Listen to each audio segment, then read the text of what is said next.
Morning po mga bossing. Ngayon po ipinagdiriwang po natin yung ating pong Independence Day, no? Ngayon ito po i-share ko po sa inyo. Ito po yung bookmark, no? Ito po, no? Yan, Philippine Independence Day.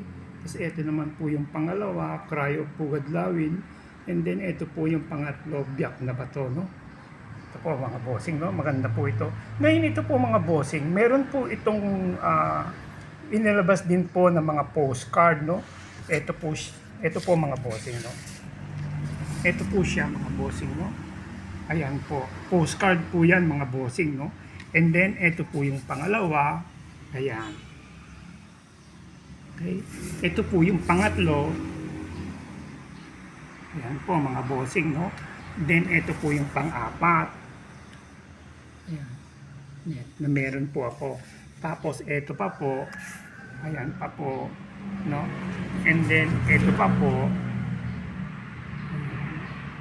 and then ito pa rin po, ayan.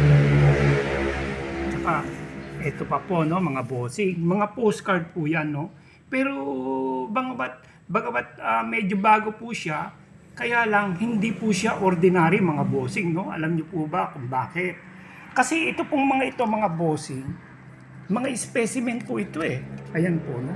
Ayan. Ayan po mga bossing, no? Nakalagay specimen.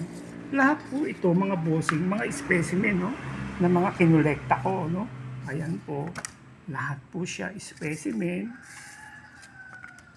Ayan po, no? Mahirap pong makakuha nito mga bossing eh, no? Ayan. And then ito pa po. Tapos ito po. Ayan po yung likod niya. And then, ito po. Yan. No? Then, meron din po akong ito, souvenir sheet. Ayan po. At saka, ito pa po. No? Ayan.